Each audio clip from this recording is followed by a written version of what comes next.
Glória a Deus. Louvado seja o teu nome. Senhor, nós clamamos que o Senhor nos leve a romper barreiras, que o Senhor nos leve muito além daquilo que temos experimentado, que o Senhor nos dê visão como de águia, que nos faz ver além dos limites, além, Senhor, da glória das montanhas. Em nome de Jesus Cristo, rasga o céu em nosso favor e venha nos impactar, Senhor da glória, com aquilo que nós podemos ser e alcançar, segundo, Senhor Deus, a manifestação da Tua glória, da Tua graça sobre nossas vidas. Faz-nos de fato movermos no sobrenatural, para que se cumpra em nós, Senhor Deus, o Teu propósito, e para que enquanto respirarmos possamos glorificar o Teu nome e poder dizer que o Senhor fez, que o Senhor faz, que o Senhor é o Todo-Poderoso.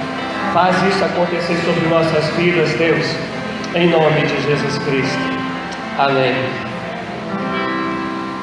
Enquanto você abre a sua Bíblia em Deuteronômio, pode tomar assento. Deuteronômio 30. Deuteronômio 30, vamos estar lendo do 8 ao 16. Mas enquanto que você abre, eu quero contar um pouquinho sobre mim. Eu sou Rogério, que é muito engraçado, né? O pastor, quando se apresenta, ele fala: eu sou pastor Rogério.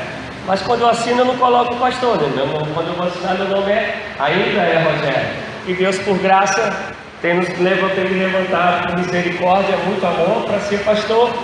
E tem me dado alguns amigos, né? Como os que aqui estão hoje, né? A gente podendo ver o Guilherme, que eu não sei onde ele está. Ele não foi arrebatado, não, né? Eu estou aqui. E Deus, ele faz esses milagres em nossas vidas. E hoje eu tenho 47 anos de idade, tenho 3 filhos, um filho da minha época de arteiro, que se chama Arthur, tem 25 anos, que não é do meu casamento, e do meu casamento eu tenho um casal, Rebeca e Tiago. Rebeca de 15, que é SD do distrito aqui de Jacarepaguá, dos juvenis, é presidente dos juvenis na minha igreja, e minha esposa Alessandra. E eu estou pastor em Curicica. E vocês devem perguntar: mas por que o pastor está contando isso? E vocês vão entender por que eu estou contando isso. Eu nasci numa família de 4 irmãos, eu o mais velho, e nós morávamos em 2 cômodos, na casa da minha avó, dos meus tios, mas nós tínhamos 2 cômodos. Eu não sei como meus pais conseguiram em 2 cômodos, só tinha eu e ainda fazer mais 3 filhos, mas eles fizeram esse negócio. Então eu sou o mais velho de 4 filhos. Só que nesse processo a minha mãe, quando ela casou com meu pai, ela já me tinha, eu não conhecia o meu pai. E meu pai que me criou, até hoje ele não me contou que ele não é meu pai, né? E só que quando eu tinha 13 para 14 anos, eu comecei a ver que fisicamente eu e meu pai não nos parecíamos em nada, nem nada, nada. Meu pai assim, é um pouquinho mais sarará ainda que o pastor Tércio, e eu sou um pouquinho peludo. Meu pai é todo imberbe, só tem cabelo na cabeça mesmo e acabou, não tem mais nada. E a época, né, eu crescendo, eu sempre namorei muito. Meu pai, a única boca que ele beijou, ele está beijando até hoje, que era minha mãe. Então, o que você pensar de diferente, vocês cantaremos de mim lá, mas é verdade.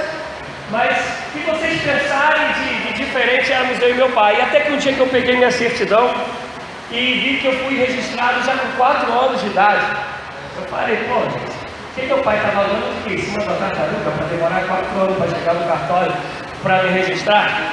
E aí eu passando férias na casa do meu tio, comentei com meu tio foi, comentou com a minha mãe: ó, Rogério tá aí na marca do pênalti já, é melhor você sentar com ele e contar para ele. E aí minha mãe foi, à época, sentou comigo e me contou a história, que meu pai engravidou a minha mãe, né, meu pai biológico, e meteu o pé e foi embora. E até hoje, eu sei que ele já faleceu, e eu não conhecia o meu pai biológico. E nisso minha mãe, ela só tinha a primário.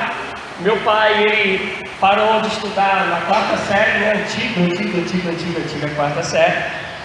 E eu morava nesses 2 cômodos, até que por essa dificuldade de relacionamento entre família, a gente teve que sair desses 2 cômodos e a gente foi morar num terreno,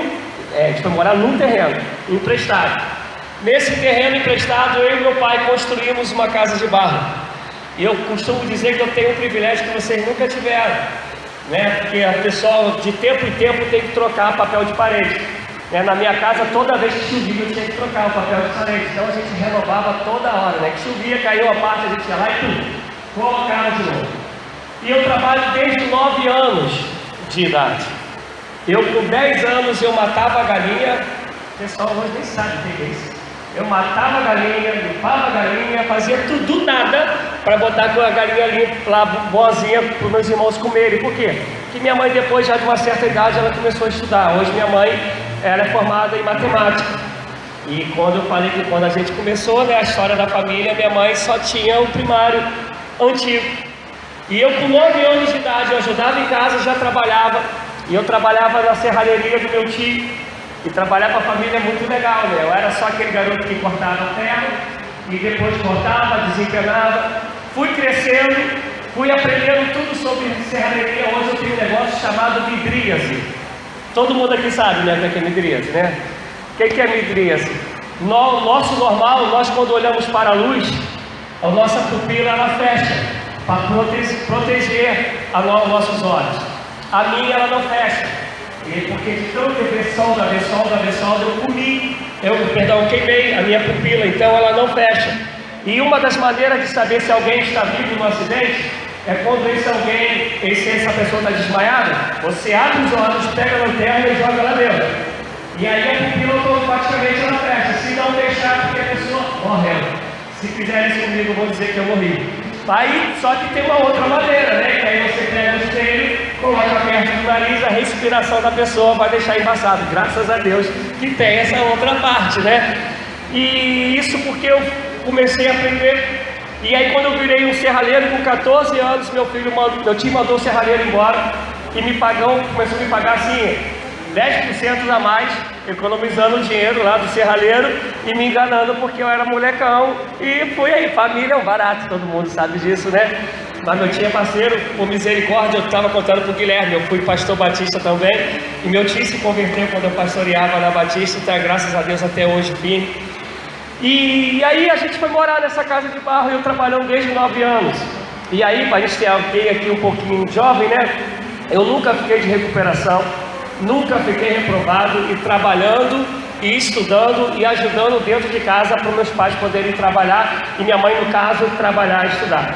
Mas aí você pega esse alguém, filho mais velho, e aí quem é da antiga, né? Esse é o pessoal também da antiga, sabe que um garoto que está sempre fazendo coisa dentro de casa, cozinha, lava, passa, a primeira coisa que dizem que ele é bicha, né? Bicha, gay, boiola, o nome que quiser usar aí, homossexual, essas coisas todas aí. E aí a gente cresceu e começou, como eu falei, essa parte aí de namorar muito. E dentro dessas coisas eu fui tentar ser jogador. Cheguei a me profissionalizar e com 21 anos eu estourei o meu joelho lá no Atlético de Sorocaba, em São Paulo. Inclusive eu estou com o joelho estourado de novo, porque eu tenho que operar de novo, só que agora é outro joelho. E tive que parar, que era a nossa esperança, né, de conseguir alguma coisa, né, na família, era futebol.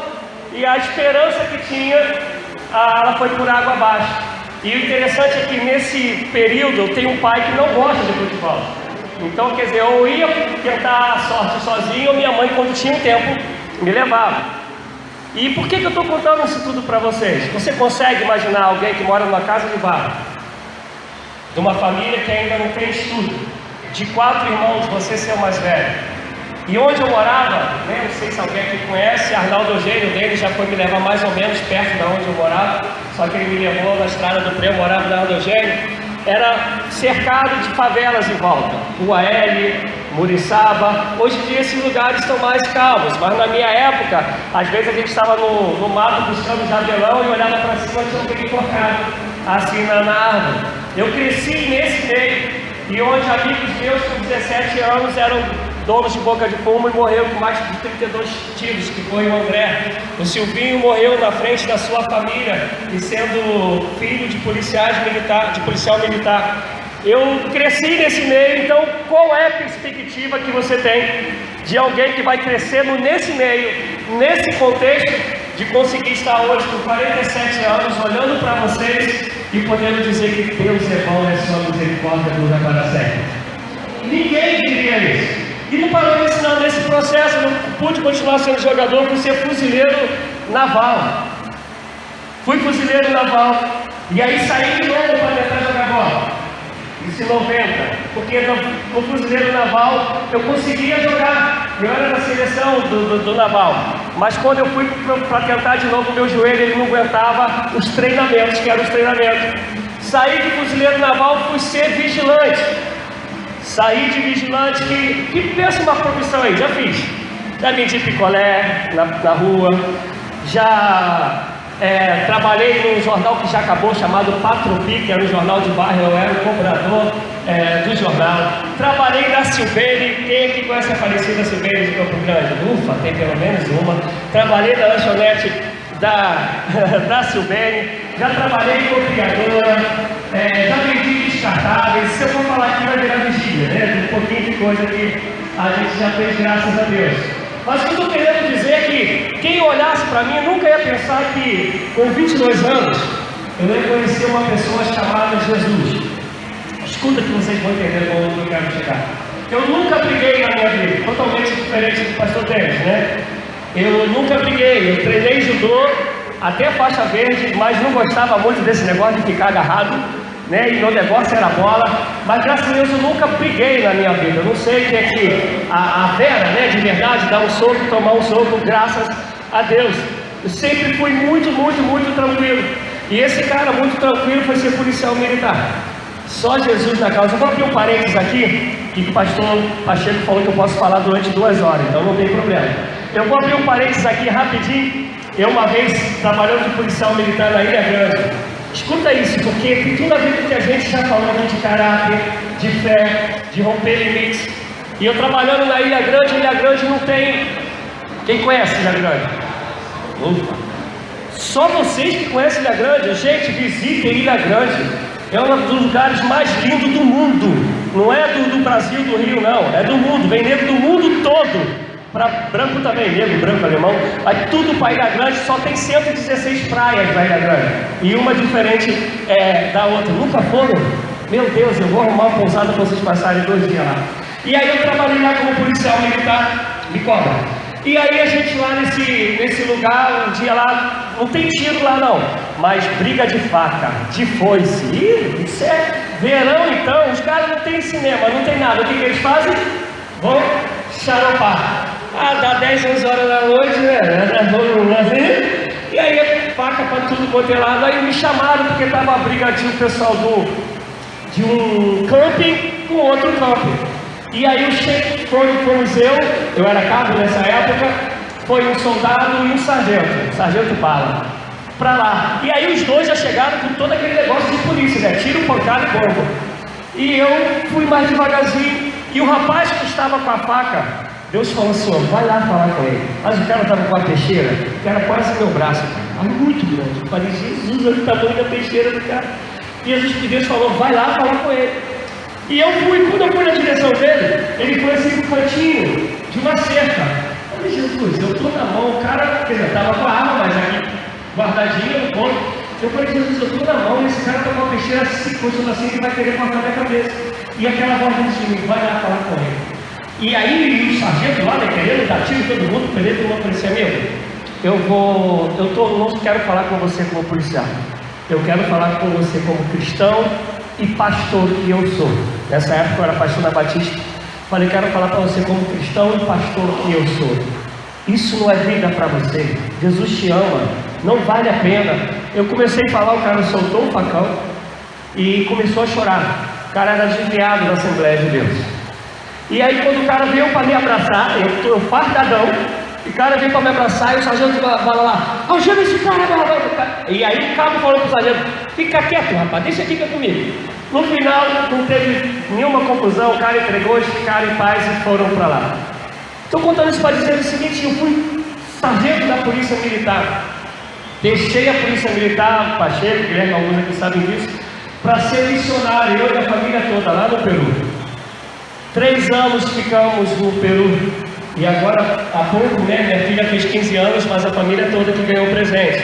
Ela ganhou as passagens para a gente poder ir lá para o Peru. Então, nas férias de julho, a gente estava lá. E graças a Deus, a gente pôde ver alguns frutos que na hora que você está lá, você não vê os frutos que ficaram. Mas passa o tempo, é como colheita mesmo, né? Joga semente, tudo, você vai embora. Quando você volta aqui, você vai ver os frutos. E graças a Deus, a gente pôde ver resultados de um trabalho que a gente não tinha noção. Mas aí com 22 anos eu conhecia Jesus. E essa pessoa que fala, não sei como foi a conversão de vocês. Eu falei, nunca bebi, nunca fumei, nunca cheirei, nunca... Minha conversão é totalmente diferente, sou ex. Eu sou um ex que não fazia nada, mas que estava indo para o inferno sem fazer nada das coisas erradas. E eu te falo, para convencer alguém que teoricamente é direitinho, que precisa de Jesus, dá um trabalho para Jesus tremendo. Que vai falar assim, ó, tu tem que trabalhar, tá bom, faço desde 9 anos. Se eu tenho que fazer nada, tá bom, não faço também, desde 9 anos que eu estudo, tu faço tudo aí. Então, você tem que ser educado, eu faço desde 9 anos, não tem jeito, nunca gostei de gíria, nunca gostei de palavrão. Mas Jesus sabia que eu tinha um vazio dentro do meu coração, que ninguém conseguiu nunca ocupar. Um vazio que às vezes à noite eu ia dormir e esse negócio doía, Pacheco, doía dentro de mim mesmo. Eu falava, Deus, por que eu sinto essa dor? Por que tem esse buraco dentro do meu coração? E aí eu namorei uma cristã, que é prima da minha esposa, inclusive. E aí eu namorei e ela morava pertinho da igreja, em 6 meses de namoro. Eu só fui na igreja uma vez, mas porque ela pediu, pelo amor de Deus, porque era a época de levar um visitante. Eu fui, mas fui assim, vou e não vou gostar. Tira e queda. Fui, falei, pessoal doido, aleluia, glória a Deus, pra cá. Tem hora do nada, dá uns gritos enquanto que o outro está falando, o pessoal mal educado. E fui embora. Acabou o namoro, a família ficou muito amiga, eu fui jogar um futebol valendo. Eu jogava com um time de empresário, onde eu ia jogar agora e me machuquei. E aí a gente foi ver esse jogo e essa família da minha ex-namorada foi ver. Aí eu falei para minha ex-sogra, não, vou lá na igreja da senhora terça-feira. Ela falou, para de palhaçada, 6 meses foi uma vez que eu pedi pelo amor de Deus, 1 ano e meio depois vai falar que vai. Só que dessa vez eu falei assim, eu vou e quero saber o que tem de bom nesse negócio. E nesse dia tudo era bonito. Tinha uma irmã chamada Irmã Lívia. Olha, eu falei para o pastor, vamos cantar uma música antes. Aí eu queria dar o microfone para ele, porque eu falei que se eu cantar, o pessoal desvia. A gente veio aqui para ser abençoado, né? E aí essa irmã Lívia, ela conseguia ser pior do que eu. Não, minha esposa fala que eu invento notas. Minha esposa fala que eu cria nota, mas ela criava mais do que eu. A nota que eu criava, ela dividia por 2. Ela era terrível. Mas ela cantando, eu falava, Deus, que coisa linda, né? E me converti, sem apelo, sem nada. Aqui dentro, o Espírito me convenceu do pecado, do juízo e da justiça. E eu lembro que amigos meus falaram assim, Gerinho cristão, não dou 2 anos para ele se desviar. Alguns que falaram isso hoje são pastores da Igreja Metodista Wesleyana, outros são presbíteros na Igreja Assembleia de Deus. Por que eu estou contando tudo isso? Eu estou contando porque esse garoto, de uma família que a sociedade olharia e falaria assim, ó, não tem como chegar a lugar nenhum, porque não tinha como pagar um bom colégio, embora na nossa época o colégio público era de peso, né? Trabalhando desde novo, os pais sem cultura, né? Melhor dizendo, sem conhecimento intelectual. O que vai esperar desse garoto que vai depois morar numa casa de barro, né? Onde quando chovia era melhor ficar do lado de fora do que dentro de casa, porque do lado de fora só caía água, dentro de casa ainda caía uns pedacinhos de barro em cima. O que esperar de um rapaz desse? Esse rapaz, tirando aqueles empregos que eu te falei que são, bota assim, os mais corriqueiros, eu fui fuzileiro naval, saí na época porque eu prestei concurso com um montão de gente. Na minha época, a minha turma eram de 600 e poucos alunos, formamos 300 e pouco, eu fui o número 71 de 300 e poucos, não é 71 de 71 não, tá? Minha colocação minha, não tem como eu mudar esse negócio não, foi 71 mesmo. Depois fui ser policial militar, cheguei a ser sargento da polícia militar. Por misericórdia, hoje, como eu falei aqui, tenho filhos na fé que são pastores. Quando eu me converti, pela graça de Deus, no meu primeiro ano, vocês podem ir lá na Igreja Metodista do Jardim Damasco, eu não sei quantos aqui conhecem, Campo Grande. Meu primeiro ano eu levei 46 pessoas para Cristo na minha igreja. Fora os que foram para a Assembleia, que foram para a Batista, que foram para outras igrejas. Porque quando o homem olhava para Rogério, dizia assim, ó, não tem jeito para esse cara, não tem futuro. Mas quando Deus olhava, eu gosto muito do que fala o Salmo 139, que a nossa vida é um projeto de Deus. E depois Craig Lucas canta que a nossa vida é um projeto de Deus e que nada pode mudar. Se tu sentasse comigo, eu com 13, 14 anos, a única coisa que você perguntasse para mim que eu poderia ser, eu diria, jogador de futebol. Não ia passar disso. Mas Deus, com misericórdia, me deu um certo talento para jogar bola.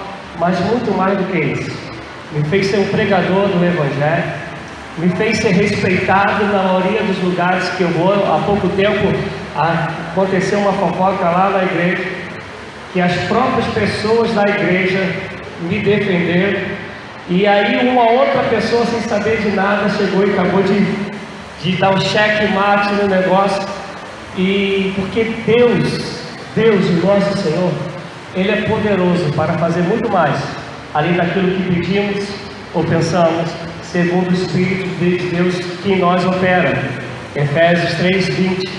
Mas eu quero te contar isso hoje. Eu quero te contar que Deus, Ele pode nos levar muito além daquilo que nós temos vivido e experimentado. E eu sou um testemunho disso. Sou o irmão mais velho, tenho, por misericórdia, uma família que me segue para quase tudo. Hoje eles não foram aqui, que ontem, sem eu saber, 3 pessoas invadiram minha casa, quase que eu tenho que dormir no chão, né? E aí tem que dar atenção ao pessoal e não puderam estar aqui presente hoje. Mas eu quero te dizer que Deus é poderoso para fazer, mas Ele faz se a gente crer. A gente faz como foi dito, se a gente sonhar, se a gente se sujeitar a Ele e deixá-lo nos moldar. Dito isso, eu te convido para ler essa passagem que nós falamos aqui. Eu quero pedir perdão ao pastor Tiago, porque ele me deu algumas passagens e eu sou um cara meio complicado, e eu coloquei outras passagens que estavam no meu coração. Deuteronômio 30.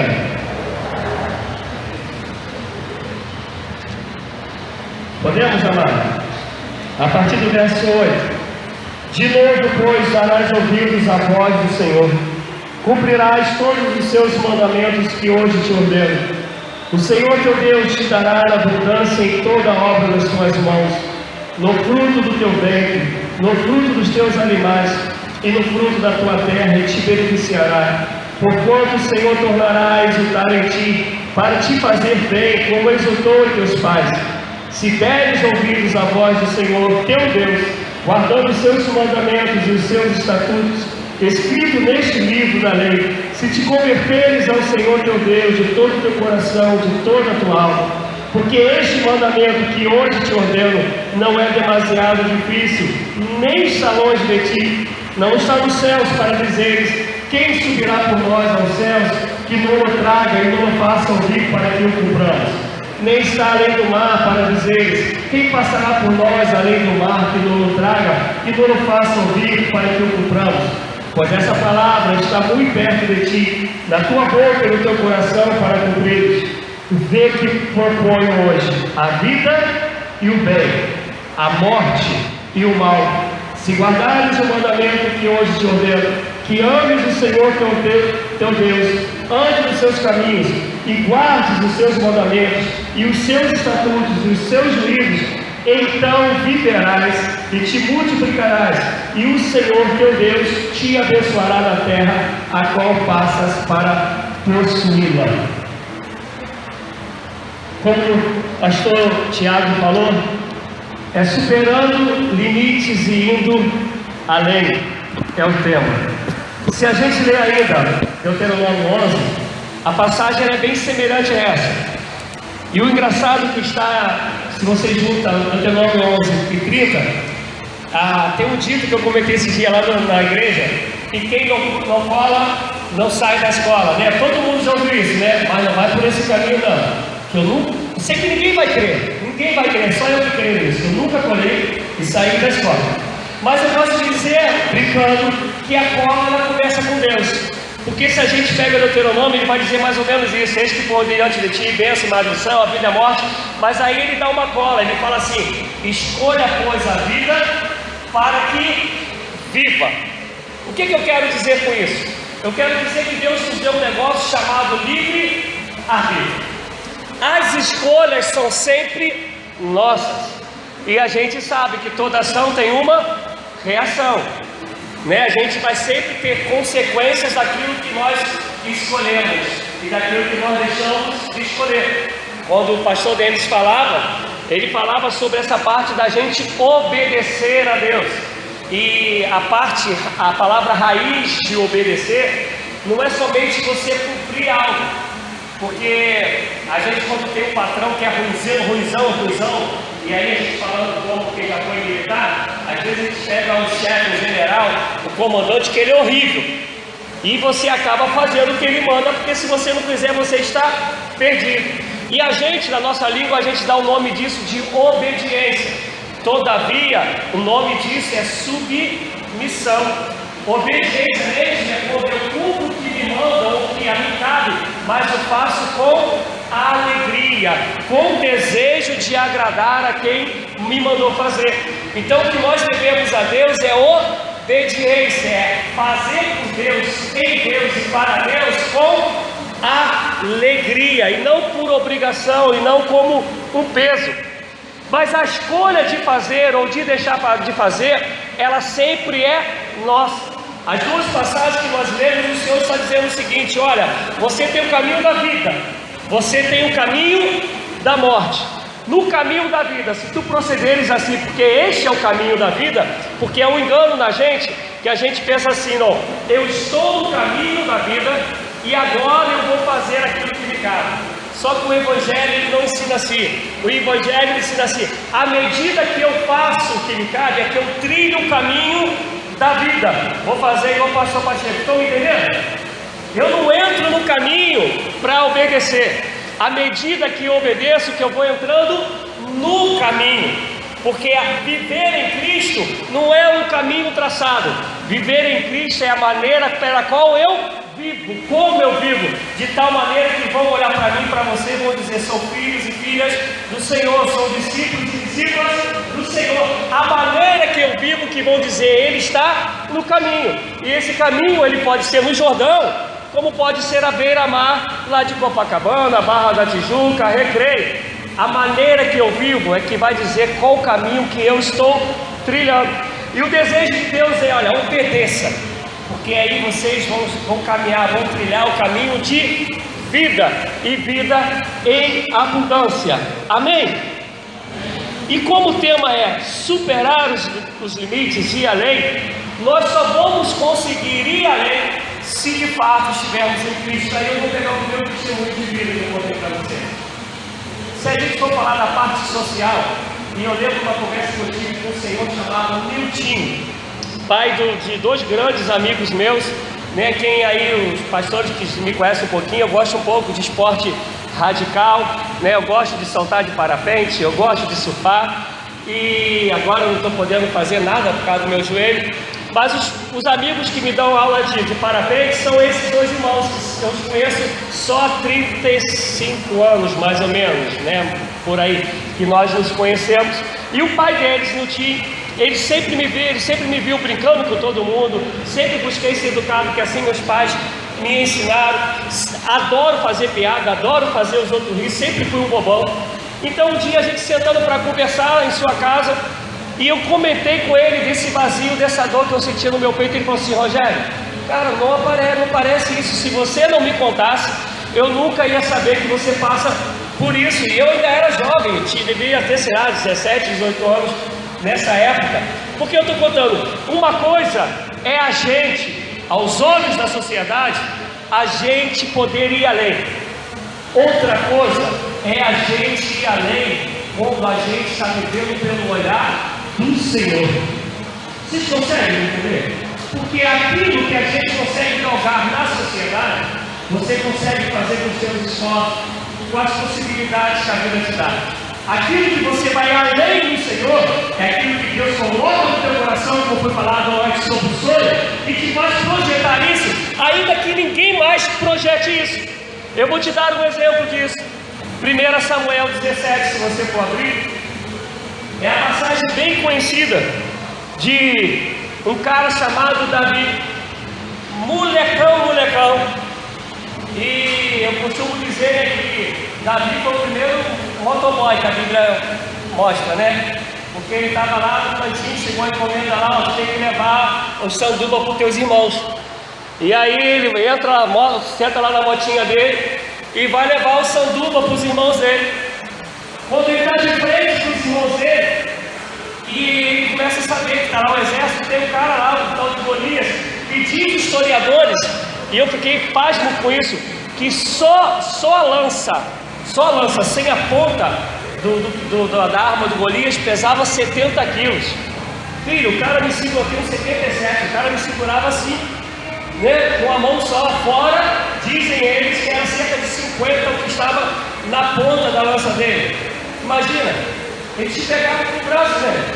E aí fala que esse cara grandão, gigante, está desafiando um exército com medo, e entre esse exército estão os irmãos do próprio Davi. E tudo diz a palavra que quando o profeta Natan vai lá para poder ungir os irmãos, fala que eles eram tudo grandões e bonitões, mas estavam todos com medo do gigante. E aí Davi, ele olha para os gigantes e fala assim: quem é esse incircunciso para poder desafiar o povo de Deus? Aí a minha pergunta vai: isso é no natural? Tem como um molecão mais novo chegar e ver todo o exército com medo dos gigantes, os irmãos dele mais velhos, ele era menor, todos mais velhos com medo dos gigantes, e ele olhar para o gigante e falar assim: quem é esse incircunciso que vai contra o povo de Deus? Gente, me respondam por favor, isso é natural? Isso tem a ver com o teu esforço? Não tem. Isso tem a ver com confiança em Deus. Isso tem a ver com você saber quem é o Deus a quem tu serves, que te ama, que te chamou e que tem um propósito para a tua vida. Isso tem a ver com você ter um olhar, como eu orava aqui antes, não mais um olhar racional, não mais um olhar como todo mundo olha, é conseguir olhar pelo Espírito e conseguir ver muito além daquilo que o natural mostra. Esses dias eu tenho pregado às quartas-feiras sobre oração lá na igreja, e eu acho que o irmão Gilson estava. Na quarta-feira eu contava a história de Eliseu e Geazi, né, que ele acorda, eles acordam e vê um exército inimigo cercando. E Eliseu vai e fala: Senhor, abre os olhos de Geazi, para que ele consiga ver que os que estão conosco é muito mais poderoso que esse exército inimigo. Deus precisa conceder-nos esse olhar e ver além daquilo que é natural, que a tua força, que a tua capacitação, a tua capacidade pode fazer, nos ensinar a olhar para o que Deus pode fazer se nós confiarmos nele, porque a gente só consegue ir além, a gente só consegue romper limites se a gente aprender a viver pela fé. E diz a palavra que meu justo viverá pela fé. Se ele recuar, retroceder, se acovardar, a minha alma não tem prazer nele. Isso não tem nada a ver com você ser dado na faculdade. Isso não tem nada a ver com você fazer um videozinho e colocar no YouTube, que é o que move hoje a nossa sociedade, e todo mundo dá lá um link lá, gostei, e você ficar famoso. Não, isso tem a ver com aquilo que transcende o natural, por isso que chamamos de sobrenatural, por isso que o cristão, ele vive no sobrenatural. Eu estou dando um estudo lá na igreja sobre liderança, e na terça-feira passada eu falei sobre isso. Eu falei que ser cristão é compreender que você vive no sobrenatural. E eu vou explicar isso para vocês. Quando a gente está aqui hoje, no mundo espiritual, está tudo tranquilo? Há uma batalha travada. Você crê ou não? Então, se você de fato é cristão, você tem que entender que no dia que você entregou sua vida a Jesus, já era, você entrou numa pancadaria. Você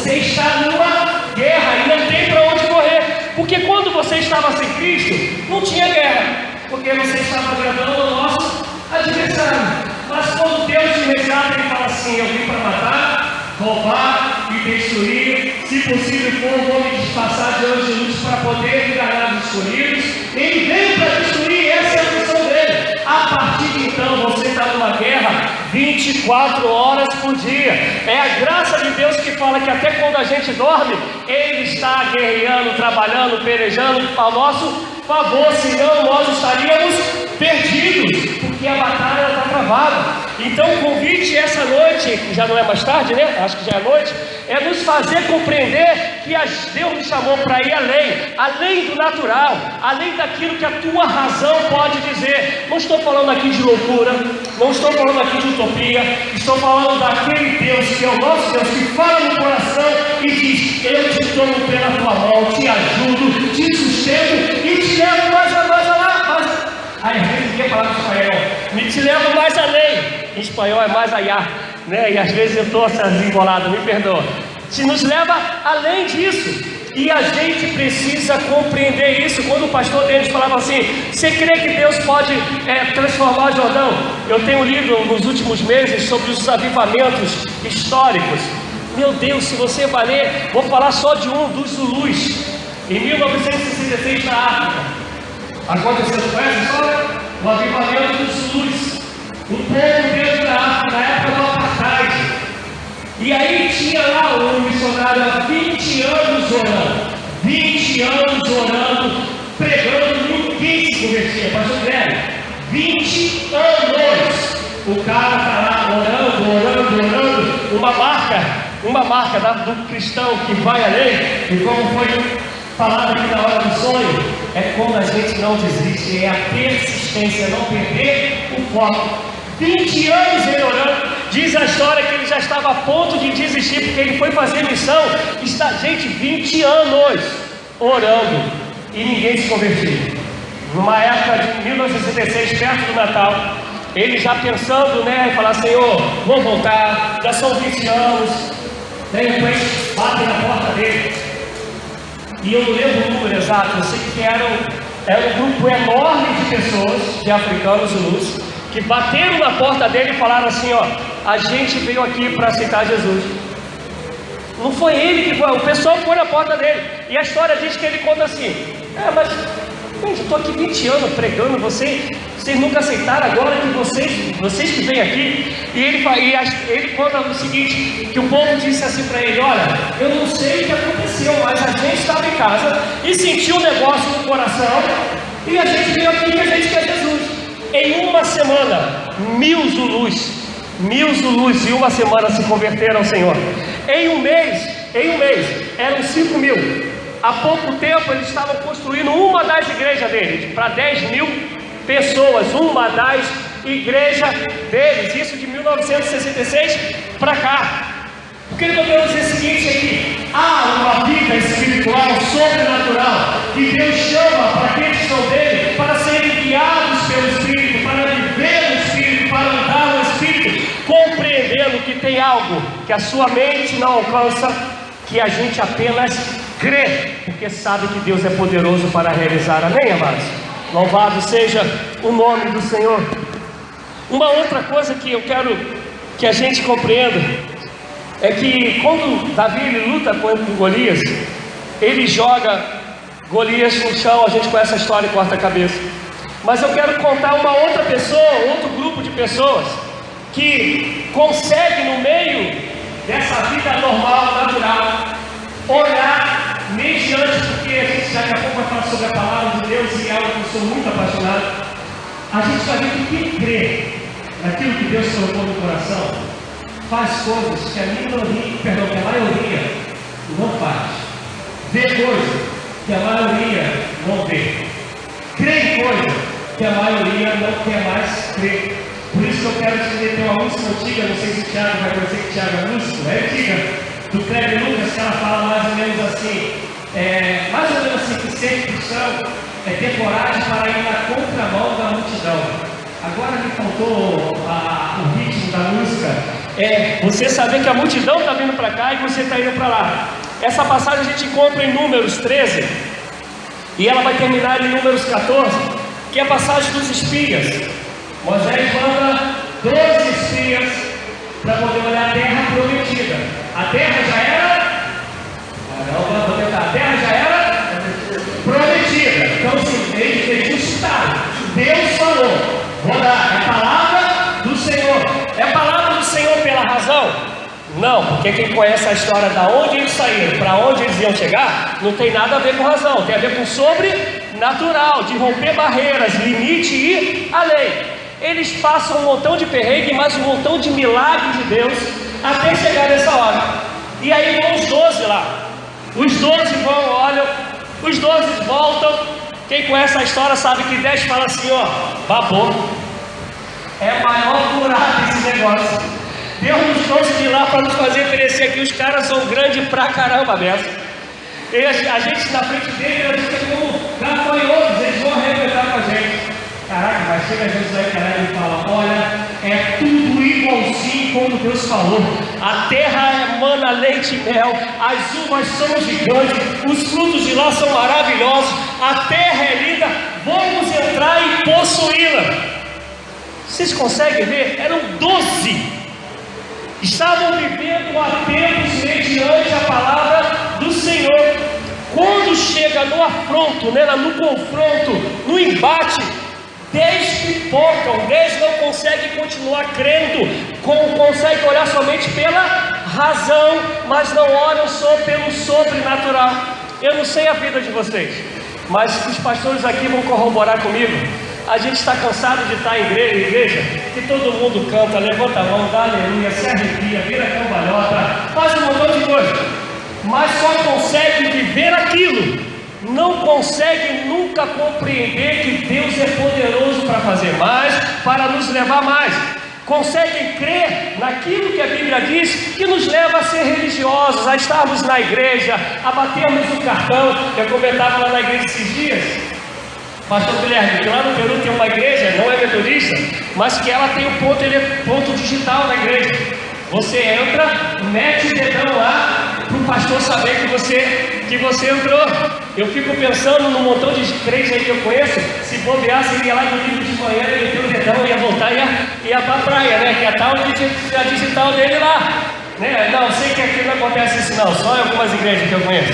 Porque nós temos o costume de sermos religiosos. E esses caras estavam naquele mover normal, que a razão compreende, algum tipo de fé que até dava uma alegria a ele, que satisfazia o coração, porque todos nós somos inclinados a crer em alguma coisa, a ter um tipo de fé. E esses caras falaram assim, não, até aqui eu consigo crer, mas daqui para lá, filho, não dá não, os caras são muito grandes. Resultado, nós sabemos que o nome desses caras não era mesmo? Era o pai. Agora dos dois a gente sabe, né? Josué e Caleb. Os outros 10, a história não fala nem nome. Mas os dois que creram, que romperam o sobrenatural, foram levados a conquistar a terra prometida, a guiar o povo aquilo que Deus havia prometido. E aí eu quero, segundo a graça de Deus, e se vocês me permitirem, falar de algumas coisas. Sonhar, ouvir a voz de Deus, ser submisso ao Senhor, romper o sobrenatural, não quer dizer que as coisas vão acontecer agora. Nós estamos na época do selfie, né? E aquilo que a gente tira foto para todo mundo ver, a gente já tira agora e posta ontem. Se deixar, a gente tira a foto agora e posta ontem, porque quer que todo mundo veja. A gente está naquela época que a gente raramente quer sentar no restaurante e esperar o pedido.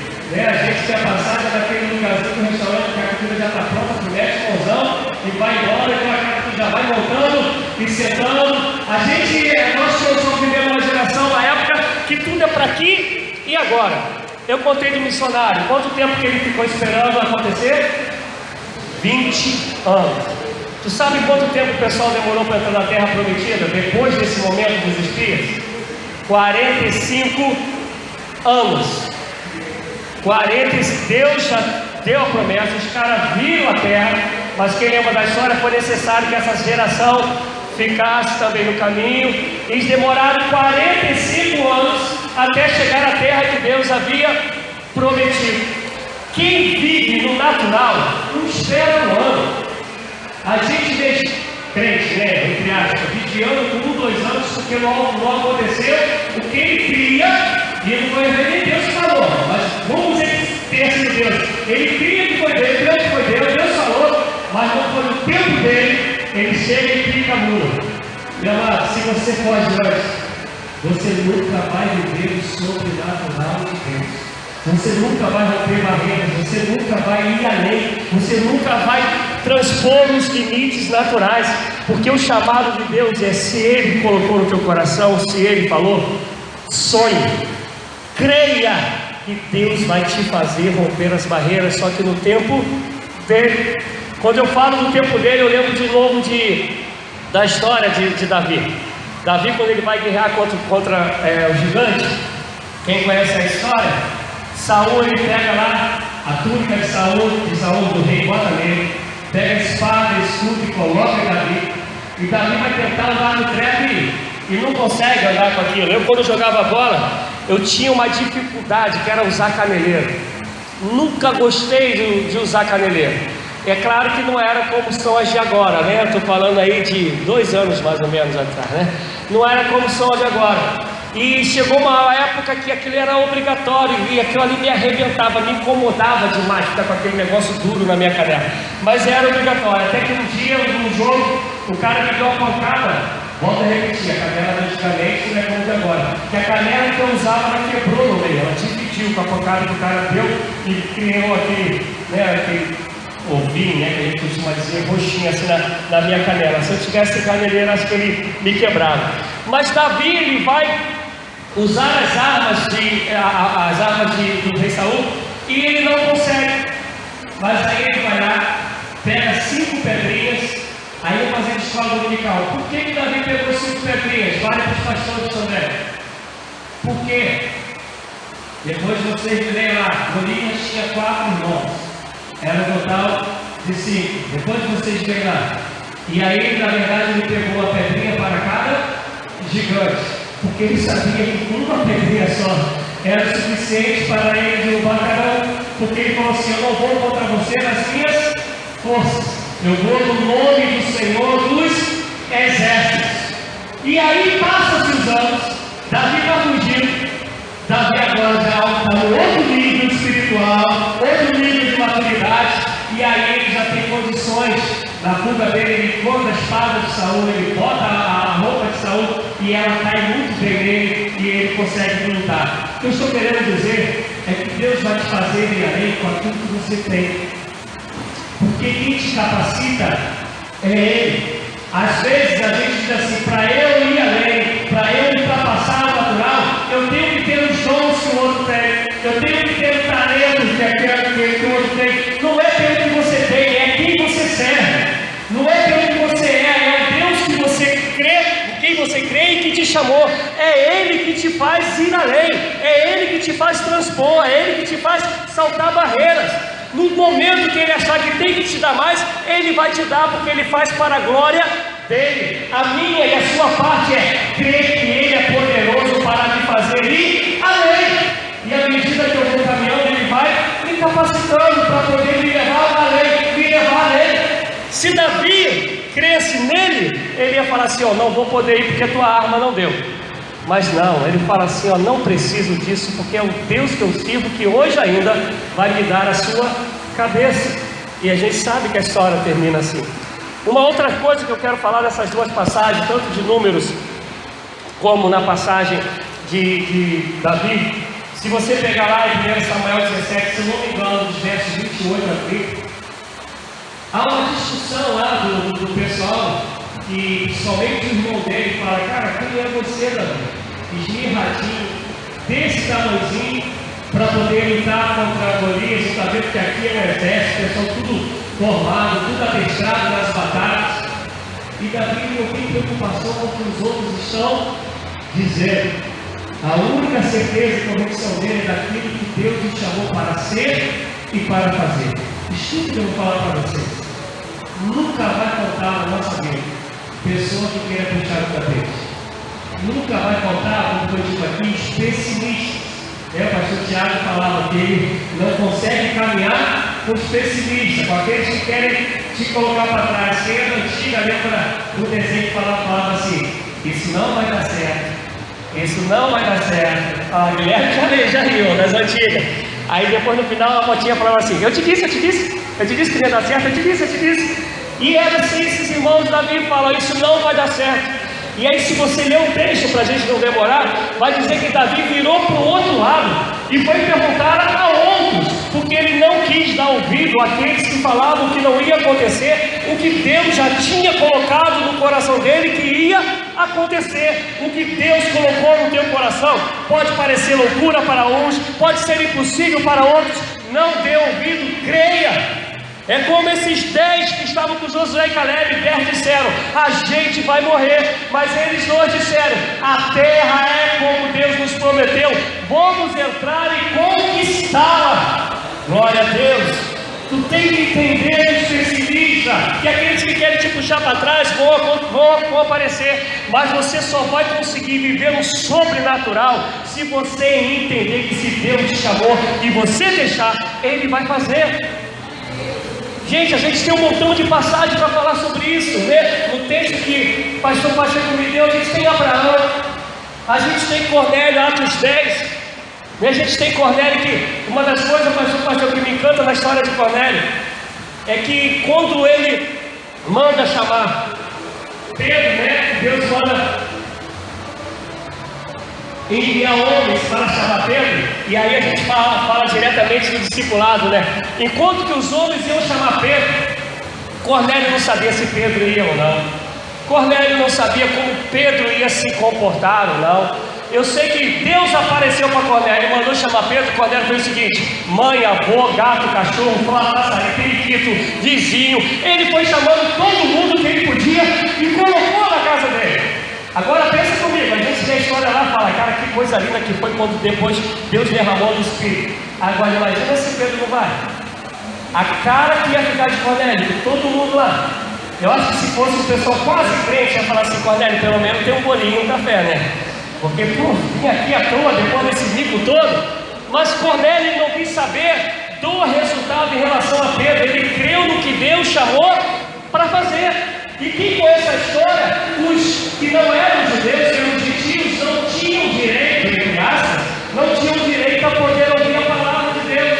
Então, na cabeça do homem natural, ela dizia assim: Pedro não virá, ele é judeu, ele caminhou com Jesus, ele não vai vir aqui. Ele fala: se Deus falou, não importa o natural, eu creio no sobrenatural de Deus. Chama todo mundo. E uma coisa que eu vou falar aqui, que talvez expõe os pastores, os teólogos, é que a gente tem o costume de dizer que quando a gente está pregando é Deus que está falando. Amém? Amém? Eu creio nisso também. Mas eu vejo que às vezes Deus para Deus mesmo para Deus falar. Vocês vão entender o que eu quero dizer. Pedro está pregando, está no meio da pregação, diz a palavra que Deus interrompe Pedro e derrama do Espírito Santo. Está escrito lá, Atos 10, vê lá, Pedro estava ainda falando e Deus derramou do Espírito. E isso convenceu a Pedro para depois, quando chegou para explicar para os anciãos, dizer assim: ó, se Deus batizou com o Espírito, quem sou eu para não batizar com água? O que eu estou querendo dizer com isso? Com água era aquilo que era o natural, aquilo que é tocável, aquilo que qualquer um pode fazer e pode receber. Mas o derramar do Espírito é sobrenatural, e é Deus quem faz, independente com quem Ele queira fazer. E se Deus deseja fazer na tua vida, Deus te levar no sobrenatural em nome de Jesus Cristo, porque Deus quebra protocolo, Deus quebra a regra, para que a gente saiba que Ele é Deus. Louvado seja o nome do Senhor. Mas então entenda que nesse processo vão aparecer especialistas, vão aparecer aqueles que vão querer te desanimar. Compreenda que para você ir e viver o sobrenatural, rompendo barreiras, não depende daquilo que você tem, depende de com quem você crê. Se a tua vida está de fato nas mãos do Senhor. Há um pastor que é muito conhecido, não sei, mas eu sei que assim, os pastores, quero crer que conheçam, e eu arriscaria apostar que todo mundo conhece, e não sei se a igreja toda conhece, um pastor chamado Augusto Nicodemos. E Augusto Nicodemos, ele é presbiteriano, já é um senhor, um teólogo assim, fantástico, e ele conta uma experiência, que ele foi convidado para ir, eu não lembro mais se foi no Sul, se foi em Minas, não lembro. Ele foi convidado para ir pregar 3 dias seguidos no aniversário da igreja, sexta à noite, sábado à noite, domingo de manhã e domingo à noite. E aí, ele disse que, e olha, é um presbiteriano falando, hein? O Senhor, quem conhece o cara, sabe como ele é. E ele disse que pregou sexta, pregou sábado, pregou domingo de manhã. Quando ele disse que ele chegou onde estava hospedado, ele falou que veio uma gripe sobre ele, que ele queimava de febre, ele disse que ele não conseguia nem orar. Ele falou que ele não conseguia nem orar, a mente dele não respeitava, não obedecia. E ele falou assim: eu vou ligar para o pastor e dizer que eu não tenho condições de ir. E ele disse que ele pega no telefone, mas fala assim: não, eu estou aqui, eu fui chamado para isso, eu vou. E aí ele disse que ele pegou para pregar, ele não tinha preparado nada, mas aí tinha aquelas devocionais, né, diárias. Ele pegou a devocional e falou que estava na devocional, que é aquela passagem que fala: olha, se no momento lá da oferta, se você descobrir que o teu irmão tem alguma coisa contra você, vai lá, deixa a oferta, reconcilia-se com o seu irmão, depois você volta e oferece a oferta. Bom, todo pastor tem medo de pregar isso hoje, né? Porque já é muito pouco trazer dízimos na oferta. Se falar isso, a igreja ninguém traz, né? Mas esse é um outro papo. E aí, ele disse que falou uns 10, 15 minutos, ele falou assim: ó, nunca foi tão, ele falou assim, minha pregação nunca foi tão ruim, tão curta na minha vida desde que eu prego. E ele falou assim: mas era o que minha força deu para fazer. Ele disse que ele sentou e passou para o pastor que ia orar e impetrar a bênção e terminar. E ele disse que quando ele pegou, o pastor pegou o microfone para terminar, um diácono da igreja levantou a mão. E é engraçado que ele fala assim: gente, ele mesmo fala, igreja presbiteriana, um diácono levantar a mão no meio do culto, na hora de acabar o culto, é quase uma heresia, né? E ele disse que o cara levanta a mão e fala assim: pastor, eu quero dar uma palavra. E aí o pastor da igreja, ele falou assim: não, pode falar. Ele lá do banco, ele falou assim: ó, eu quero pedir perdão ao pastor, porque eu tenho falado muito mal do Senhor pelas costas, eu tenho feito isso tudo em relação ao Senhor. E o Senhor, o pastor: não, eu te perdoo em nome de Jesus. Quando o pastor orar, uma irmã levantou da igreja, do lado esquerdo, falou: você também quer falar? Aí falou a irmã que estava do outro lado, falou assim: irmã tal, eu também quero te pedir perdão, eu tenho feito muita fofoca com o teu nome. E ele disse que foi fazendo assim, que chegou uma hora que fizeram uma fila. E ele falou que ele mal cheio de febre, o culto acabou quase meia-noite. E aí ele falou assim que ele nunca viu aquilo acontecer na vida dele. Ele fala que para ele foi a pior pregação da vida dele, a mais curta. Aí ele falou assim, ele indo para casa, ele falou assim: já tem uma mensagem para domingo que vem. E aí ele disse que pegou a mesma mensagem, e nada diferente aconteceu. Eu quero dizer isso, o presbiteriano falando aqui, sabe que eu sou do presbiteriano, sabe o que eu quero dizer com isso? Porque eu quero dizer que se você crer e deixar Deus fazer, Ele vai fazer coisa que a tua matemática não acontece. Quer ver? Eu vou dar um exemplo para vocês. Somos pessoas de fé, amém? Somos pessoas de fé, amém? Amém. Se eu soltar esse microfone aqui, ele vai cair no chão? Essa é a lógica. Mas eu creio que só vai cair se Deus quiser. Porque Deus é poderoso até para fazer uma chave flutuar dentro do rio. O que eu estou querendo dizer, precisamos viver o sobrenatural. Não é para sair jogando o microfone no chão não, tá? Por favor. Não é isso não, senão depois o pastor deles vai querer me pegar lá fora. O que eu estou querendo dizer é que onde Deus está, a lógica se rende à manifestação do poder de Deus. A gente faz a lógica porque Ele nos deu o racional, mas crendo que Deus é poderoso para nos levar muito além daquilo que nós temos experimentado. Amém, amados? Pastor Pacheco, eu não estou nem 10%, até que horas que eu posso? Pode brigar, não faz mal não, depois tu não me chama mais, mas fala aí. Uma outra coisa que eu quero estar falando nesse momento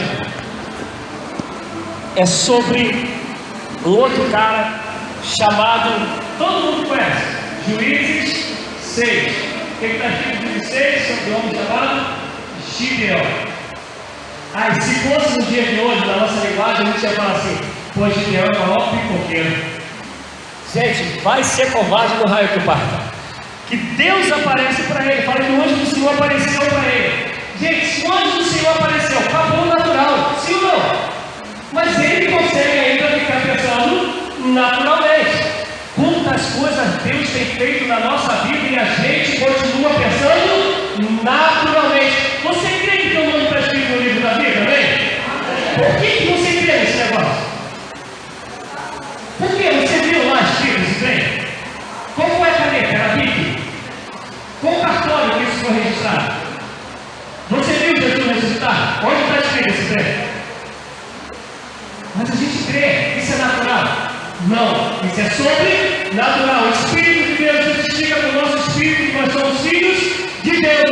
Como a gente consegue crer nesse sobrenatural e não consegue crer no restante do sobrenatural de Deus? Eu não alcanço isso. A minha cabeça não alcança. A gente crê que Deus pode curar o câncer. Amém? Mas às vezes não crê que Deus pode restaurar o casamento. Às vezes a gente crê que Deus pode restaurar o casamento, mas não crê que Deus é poderoso para você chegar no caixa do mercado sem dinheiro e na hora você pagar sua conta pelo nome se sortear. Você não crê não? Irmão Chagas, a Assembleia de Deus Tenente de Xavier, Campo Grande, Rio de Janeiro, perto da estrada do Monteiro, no posto de gasolina atrás do Rapid de Campo Grande, perto do Parque Shopping. Vou contar para vocês. Esse homem nasceu com os 2 pernas coladas nas costas. Olha aqui. Tem até o olho, quer dizer, não sei mais se ele é vivo, que é muito tempo que eu não vejo, mas você colocava a mão lá no buraquinho dos pés dele que era colado nas costas. E Deus o chamou para ele ficar só dando testemunho, pregando aí o Evangelho. E um dia, ele e a mãe dele passando um sufoco tremendo. Só morava ele e a mãe. Deus falou para ele: pega a tua mãe e vai fazer compra. E aí, ele foi. Gente, isso não é historinha. Eu levo você na Tenente Xavier, eu só pago o combustível, eu levo você lá. E aí botou, falou para a mãe, vamos pro mercado fazer compra. E a mãe dele está maluco, filho. Mãe, Deus falou para a gente fazer compra. Aí ele disse que Deus falou, mãe, por nós. Foram lá, aí a mãe dele ia ser sem nada. A mãe dele ia ser uns baratinhos. Ele falou: não, mãe, esse não. Aí ia pegar o outro com mais sem vergonha: não, mãe, esse não, é o melhor. E foi enchendo, Deus, filho, para. Não, mãe, foi Deus mesmo, vamos continuar. E o carrinho estava lotado. E aí, eles estavam em direção à caixa. E ele falou: Deus, não me deixa passar vergonha, não me deixa passar vergonha. Eu não vou levar o número da caixa, então eu vou falar para mentir. Mas tinha uma caixa fechada, fechada do mercado. E aí Deus falou para ele: vai na direção da caixa tal, essa está fechada. E a mãe dele falou: filho, o sonho você enlouqueceu, eu te deixe. A gente crê que Deus faz milagre, mas você quer levar para uma caixa fechada. Mãe, Deus falou para ele vai na direção da caixa. Quando ele está perto da caixa do céu, o primeiro cliente que chegar na caixa do número tal vai ter a sua mercadoria grátis pelo aniversário do mercado, e ainda vai ser levada a sua compra até a sua casa. Você crê nisso? Eu levo vocês diferente ao irmão Chagas. Deus faz.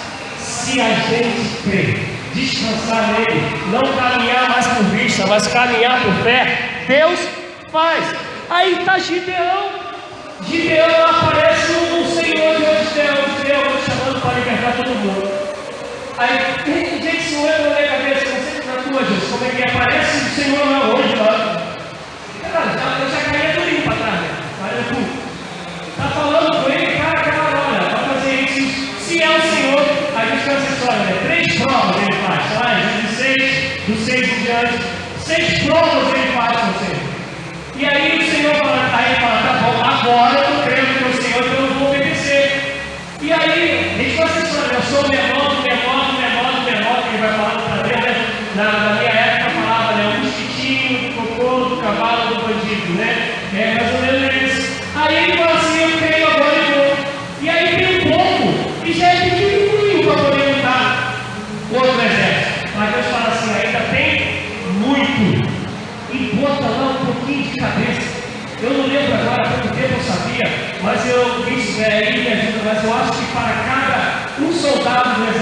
Gideão teria que matar cerca de 70 e alguma coisa do soldado inimigo. Eu só depois fazer a conta lá um dia, eu fiz essa doideira, eu fiz a conta. E era cada um que ele tinha que matar e não morrer. Se morresse, já era novo pro outro cara. E Deus dá a vitória a esse homem que vê o sobrenatural, mas demora, tem dificuldade de crer que esse sobrenatural poderia romper muito além daquilo que ele estava vendo naquele momento. Eu quero te dizer que a tua experiência de ontem foi gloriosa, aleluia, mas Deus quer te levar muito além do que você tem vivido e tem experimentado. Ainda que o sobrenatural ele aconteça no físico, como foi a vitória sobre o exército inimigo, mas Deus vai te fazer caminhar de fé em fé. Voltamos aqui rompendo em fé. Amém, amados? Porque eu confesso que como cristão eu tenho dificuldade de entender que a gente crê que um Jesus que a gente não viu ressuscitou, que o Espírito de Deus, que é Deus, habita em nós e a gente não consegue crer no restante. Eu não estou dizendo aqui que Deus vai fazer tudo que a gente quer, mas a gente pode e vai fazer tudo que Deus quiser fazer através de nós. Basta nós crermos. Isso não tem a ver com a tua faculdade, isso não tem a ver com a tua idade, isso não tem a ver com as experiências que você já viu, não, isso tem a ver com Deus. É Deus que opera em nós, tanto querer como efetuar. É Ele quem faz isso. E aí nessa caminhada, a gente tem ainda assim um cara que eu sou muito apaixonado por ele, e eu creio que todo cristão seja, que é um cara chamado Paulo. Todos nós conhecemos aquele versículo, né, Filipenses 3. Posso todas as coisas. Aí, tá bom, vamos embora. Posso todas as coisas. Então vamos lá. E os versículos que vem antes? Esse não é o primeiro. Qual é o número desse? Filipenses 3, 13. E o 11, 12? Sem ter fartura, sem ter escassez, sem ter abundância, sem passar necessidade. Em todos os tipos de situações que vier, eu já estou provado. Aí ele diz: posso todas as coisas naquele que me fortalece. Pergunto uma vez mais: tem a ver com a razão? Passar, e eu posso falar para vocês, não por favor, não na intensidade de Paulo, mas eu posso dizer que eu sei ter fartura e sei ter escassez, né? Pastor Pacheco, a pastora Miriam sabe um pouquinho da minha história. E eu era terceiro sargento da Polícia Militar. À época, né, isso há quase 5 anos atrás, meu salário, há quase 5 anos atrás, meu salário era quase 6 mil, porque como eu fui fuzileiro naval, eu tinha alguns triênios também junto à Polícia Militar. Tinha o plano da Polícia Militar, e aí agora tem a parte melhor. Eu trabalhava, quando muito, 10 vezes no mês. Quando muito, vou explicar, eu sempre trabalhei na rua, sempre. E aí Deus opera um milagre e me leva para um lugar chamado DAS, que é a parte da assistência social da Polícia Militar, que fica dentro do quarto do batalhão. E aí eu disse: achando que essa aqui era capitã, eu estou falando com polícia. E aí eu fui trabalhar lá dentro. E nesse lugar que eu trabalhava, uma semana eu trabalhava segunda, quarta e sexta. Outra semana eu trabalhava terça e quinta. Sempre trabalhei na rua, mas nessa época eu trabalhava na parte da tesouraria, no ar-condicionado, que eu colocava na temperatura que eu quisesse. Meu horário de almoço eu fazia. Se quisesse ser 2 horas era, se quisesse ser 3 horas era. Então era quando eu pagava minhas contas, se ia comprar o que eu queria comprar, desde que eu não atrasasse o meu serviço. E a pessoa que era assim, um exemplo, eu caí no dia da sexta-feira, e aí teve o feriado na quinta. O que acontecia? Quinta, sexta, sábado e domingo em casa. Por isso que eu estou dizendo que quando muito, eu trabalhava 10 vezes na semana, com salário consideravelmente bom. Nessa época eu vendia sacolas, essas sacolas de...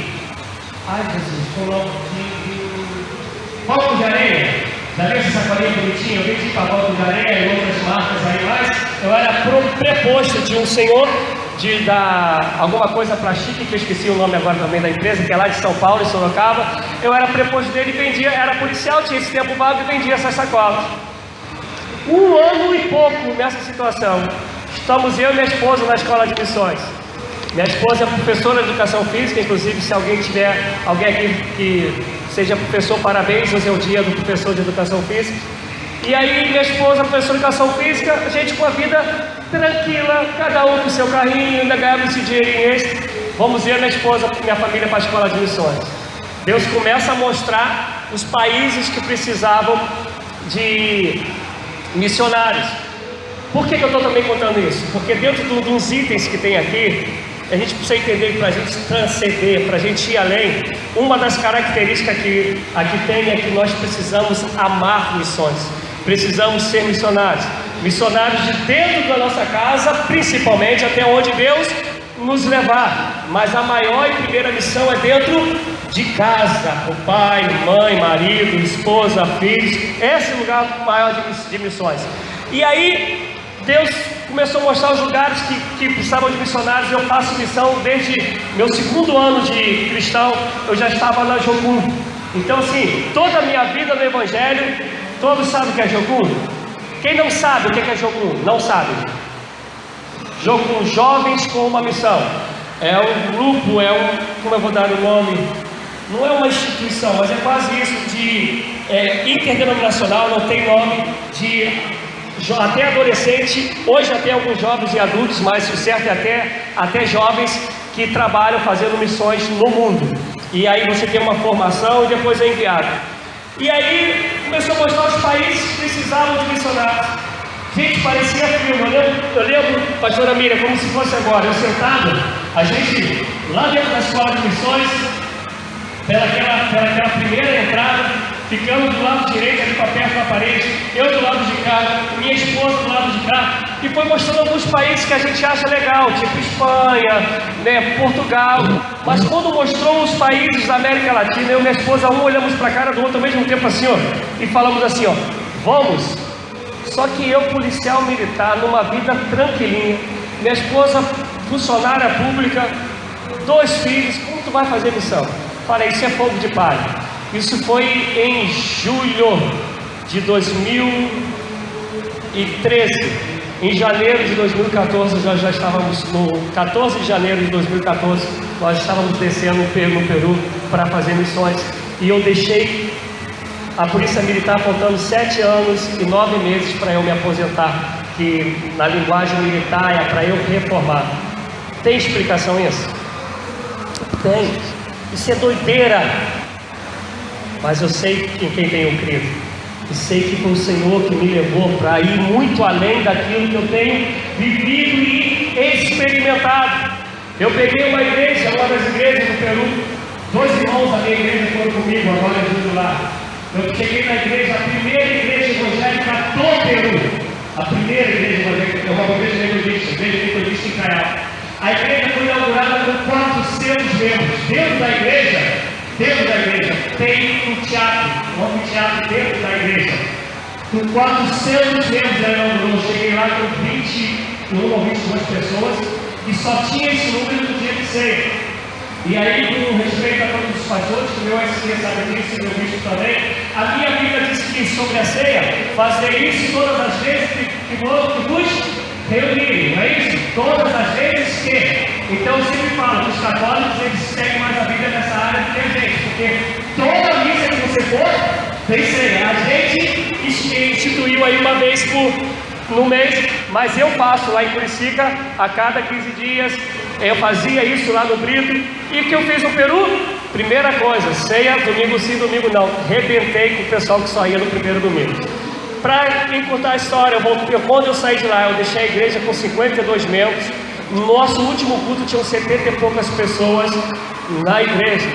Eu estou querendo dizer para vocês é que viver e além é a gente sair daquilo que é racional, aprender a ouvir a voz de Deus e falar assim: Senhor, se o Senhor for comigo, lembra que Moisés disse isso? Se o Senhor for comigo, pode me guiar para onde eu for, que eu estou dentro, independente do que a razão diga. Hoje a gente passa algumas dificuldades que eu não passaria se eu estivesse na polícia. Mas eu tenho certeza que eu continuaria vivendo naturalmente e não experimentaria os sobrenaturais que Deus me fez experimentar, principalmente no Peru. E Gideão foi um cara que experimentou isso. Paulo foi um cara que podia dizer: olha, eu posso passar o que for, porque eu posso todas as coisas naquele que me fortalece. E aí eu vou tentar resumir o que consta aqui como aquilo que tem que ser a vida de alguém que quer transcender, que quer ir além. Eu conversava ali embaixo com o pastor Guilherme, e com todo o respeito que a gente sempre tem, eu sempre amei, além de crer que Deus me colocou na igreja metodista, eu sempre amei a igreja metodista por causa do equilíbrio dela. A igreja metodista, ela sempre foi muito apaixonada pela palavra, pela Bíblia, e sempre foi muito apaixonada pela oração, pelos dons, pelo mover de Deus. Amém, metodista? É assim? E eu fui pastor batista também. E eu te falo, eu não conheço nenhuma denominação que ame missão como a igreja batista ama. Não conheço. A minha época, a igreja onde eu era, a igreja tinha 12 famílias missionárias espalhadas pelo mundo, que eles tocavam tudo, do que vai comer, do que vai vestir, plano de saúde, tudo. Não era ajuda do outro. A igreja tocava 12 famílias de missionários. E você chegava na igreja, que negócio, as bandeiras da onde o pessoal estava espalhado assim pela igreja. Outra uma palavra, mas eu sentia falta desse poder, desse transcender pela manifestação geral de Deus, inclusive dos dons espirituais. E quando eu me converti, meu apelido era Metobreia, porque o primeiro lugar que eu preguei foi na Assembleia de Deus. Com 6 meses de convertido, preguei numa consagração. E enfim, eu conhecia mais da Assembleia de Deus do que da Metodista. Primeira vez que eu fui pregar na Metodista foi porque os breianos falavam para o meu pastor que eu já estava pregando. E aí ele me deu uma terça-feira para eu pregar. E o mover da breia, né, principalmente da breia da minha época, é repeteco, é canela de fogo, é puri. Mas eu sentia falta da palavra. Falei, não adianta, meu lugar é metodista. Eu consegui ser provado nos dois lados, né? Eu estou falando que eu estou bem profissional nesse negócio. E a metodista, ela sempre foi marcada por esse equilíbrio. É uma das coisas que eu sou apaixonado pela metodista. Mas eu conversava com o pastor Guilherme que, na minha ótica, como que tem nos faltado hoje palavra. A lista que eu tenho aqui, eu teria que começar pela oração. Mas confesso que eu quero começar pela palavra. Porque eu costumo dizer, e aí eu dou o direito de vocês discordarem de mim, a gente só ora porque a palavra nos ensina que a gente tem que orar, amém? Não é assim? A fé vem pelo ouvir e ouvir a palavra. Sem palavra, a gente não sabe quem é Jesus. Porque a Bíblia fala que a palavra que revela Jesus. Nós vamos estudar as orações dos homens de Deus na Bíblia. Eles sempre oram a palavra. Você vai pegar a oração de Daniel. Eles oram sempre o que a palavra está dizendo. O grande problema da gente, a gente hoje não tem dificuldade de crer dentro disso tudo que eu já falei, mas a gente não tem dificuldade de crer no que transcende. Mas a gente tem dificuldade de sentar e estudar a palavra. Há uma passagem em Atos 20 que eu sou muito apaixonado, que em alguns lugares que eu vou pregar, então eu gosto de falar muito, como vocês percebem, né? Então assim, quando eu prego 45 minutos, a minha igreja fala assim, Deus fez milagre. Porque normalmente eu prego de 1 hora e mais um pouquinho. Esses dias eu fui pregar, não lembro agora onde foi no aniversário, eu preguei 25 minutos, meu filho de 9 anos, entrou no carro, a gente indo para casa, minha esposa não estava, ela estava trabalhando, aí estava minha filha e meu filho, eu preguei uns 25 minutos que era o aniversário e era no gogó, não tinha nada. E aí meu filho falou, poxa pai, hoje foi rapidinho, né? Eu falei, ele, pô, podia ser sempre assim. Tem filho só para tu ver. Aí, o que eu vou falar? Filho, fazer o quê? Mas Paulo, em Atos 20, você abre aí, Paulo fica uma noite toda pregando. Aí tem um tipo cujo lá, qual é o nome ali? Luiz. Tem um tipo cujo assim, Luiz, que senta na janela. Aí, em determinado momento, acho que dá um sono, o cara perde o equilíbrio, e o cara cai, pum, e morre. Eu fico imaginando Paulo, pô, só para atrapalhar a minha mensagem. Vai lá embaixo, ressuscita aí. O cara ressuscita, Paulo fica muito preocupado. Ele volta e continua pregando até amanhecer, pregando a palavra. Estevão, quando tem a manifestação da glória de Deus, antes de morrer, o que Pedro, o que Estevão estava fazendo? Pregando a palavra. Se você ver lá, Estevão pega lá do lado de Abraão e vem contando, até chegar, a gente vê lá, é rapidinho. Agora imagina ele contando uma história. Eu devia falar para ele, pô, para aí um pouquinho, vamos beber uma água, quer que eu pague uma limonada ali para você? E ele vai pregando. A glória de Deus foi tão grande na vida dele, por ele pregar a palavra, que ele foi apedrejado onde Paulo estava, e ele via o Senhor, o céu aberto, e o Senhor Jesus Cristo sentado ao lado do Pai, a ponto dele apedrejado, cheio da glória de Deus, poder dizer: não impute a eles esse pecado, porque o homem estava cheio da palavra. A gente vai abrir em Neemias 3, conta que a lei foi achada, e durante 6 horas, em pé, todo mundo em pé, Ezra ficou olhando a palavra, e o mover de Deus na vida dos caras foi tão grande, mas tão grande, que Deus tinha dado uma ordem assim, ó: não case com mulheres de homens pobres. Os caras que eram casados, das mulheres falaram assim, ó: me perdoa, eu tenho que divorciar, porque a palavra ela penetrou no meu coração, e ela diz que isso que eu estou fazendo é pecado, é errado, e eu tenho que deixar isso. O grande problema da gente é que a gente consegue gastar 1 hora e pouca vendo futebol, um montão de hora vendo novela, vendo coisas de fofoca, mas passa 5 minutos para ler a palavra, dá sono. Toca o telefone, tem o zap para olhar. Estou mentindo, gente? Estou mentindo, amados? A gente não tem mais sede da palavra. Erreis não conhecendo a Escritura, nem o poder que nela há. O poder que há na palavra. Sem palavra, a gente não conhece o querer de Deus para a nossa vida. Sem palavra, a gente não entende o plano de salvação. Sem palavra, nos falta a palavra para orar, porque a Bíblia vai dizer em Romanos 8:26 que nós não sabemos orar como convém, mas o Espírito Santo de Deus intercede por nós com gemidos inexprimíveis. Por que a gente sabe disso? Porque está escrito na palavra. Crente que não conhece a palavra é levado por qualquer tipo de doutrina, de inovações, de invenções. Pastor Denis, quando pregava aqui, dizia: a palavra ela está velha, ela mudou, está ultrapassada, está demodê. Não, ela continua sendo a verdade que liberta. Ela continua, como diz o salmista, sendo escudo e troféu para aqueles que nela creem. E aí o salmista vai dizer: guardei a tua palavra no meu coração, para eu não pecar contra ti. É palavra. A gente vai orar aqui, a gente vai ter que orar a palavra, porque Deus ele não vai contra aquilo que Ele mesmo disse. Aí Paulo chega a dizer, Tiago chega a dizer: pedis, que aí eu vou emendar para a oração, fazendo esse link com a palavra. Pedis e não recebeis, porque pedides mal, para gastar em vossos próprios deleites. Talvez o que eu vou dizer aqui vocês vão querer me apedrejar, talvez.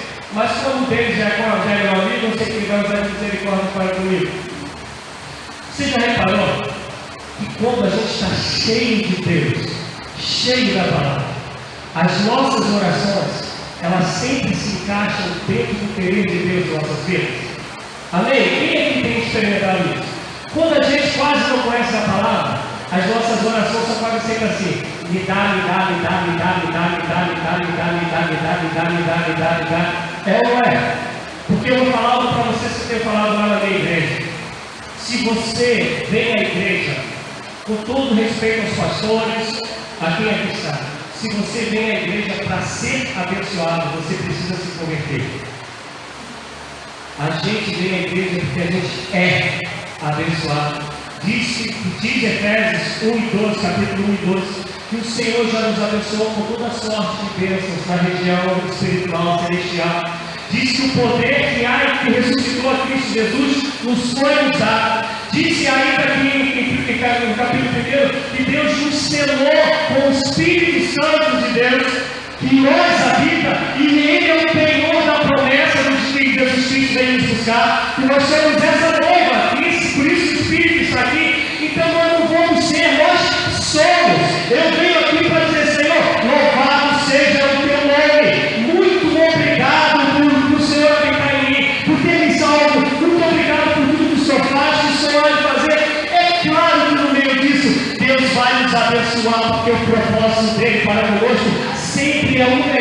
tem, mas a gente vem porque a gente já é. O que tem que vir para ser é aquele que não conhece, aquele que você vai convidar e vai trazer. Mas depois que a gente se converte, a gente fica de pé numa vida de oração, de palavra, e fala assim: inferno, cheguei. Bicho, você vai ter que sair porque a igreja do Senhor estará aqui de pé. Amém, amados? Eu sei que não foi muito que vocês queriam ouvir não, né? Mas a gente é maior o que está em nós do que está no mundo. 1000 cairão ao nosso lado, 10.000 à nossa direita, mas nós não seremos atingidos. Nós somos, já somos. Por isso que foi dito aqui que nós somos para fazer no outro. Uma coisa que também que está escrito aqui é que nós somos aqueles que temos que resgatar, temos que socorrer, restaurar os que estão caídos. E é isso que é ser igreja do Senhor, é isso que é ir além. Eu gosto muito quando a gente vai falar de dízimos e ofertas, quando a gente abre 2 Coríntios lá, vai dizer que a igreja da Macedônia, já vou acabar, tá, gente? Ela tinha pouquinho de dinheiro, ela era durona, mais ou menos como a gente, assim, vendia o almoço para comprar janta. Mas tinha uma campanha para abençoar um outro povo de Jerusalém. E ele chega a dizer assim: irmã, eu não quero ficar fora dessa graça. Quer dizer, eu não quero estar fora desse algo de fazer que eu não mereço fazer, mas é graça, é favor e merecido. Depois você lá, veja lá, eles falam que é uma graça que eles não podiam ficar fora, que mesmo não tendo, daquilo que eles não tinham, eles iam também abençoar a igreja de Jerusalém. Quando a gente falou uma das 7 cartas das igrejas que está lá em Apocalipse, se você pegar o capítulo 3, versículos 1 e 2, que vai falar sobre a igreja de Sardes, vai dizer que dentro do que Deus fala para a igreja de Sardes, ele fala assim: ó, naquilo que vocês já são, socorra os outros. Naquilo que vocês já são, socorra os outros. A gente vai pegar Lucas 15, vai dizer da alegria de resgatar aquele que estava perdido. Amados, o que eu quero que a gente entenda é que a gente só vai transcender quando a gente compreender que a gente não foi chamado para ter, a gente foi chamado para ser. Pelo menos um, glória a Deus. Tá bom, chega. A gente foi chamado para ser. Vivemos numa época que a gente crê que ser cristão é ser chamado para ter. A gente foi chamado para ser instrumentos de Deus, embaixadores de Cristo, igreja do Senhor na terra, luz do mundo, sal da terra, socorro do povo que hoje é angustiado, aqueles que fazem a justiça, bem-aventurado aqueles que têm fome e sede de justiça, para agir com misericórdia, para ter compaixão. Nós fomos chamados para ser um socorro que esse mundo precisa, e só crendo nesse sobrenatural de Deus em nossas vidas, que nós vamos conseguir restaurar aqueles que são caídos. Não é pelo que nós somos, mas porque Cristo em nós, esperança da glória. É a gente, é Deus em nós, que vai nos dar tudo, tipo assim: tudo pode, eu não posso, mas Deus em mim pode. Capítulo 3 de Atos, Pedro e João em frente à igreja Formosa. Gente, qual era a história deles? Pedro vacilão pra caramba dessa. Fala a verdade, quer ter paciência de andar com Pedro? Lê lá a história de Pedro, vacilão a vera.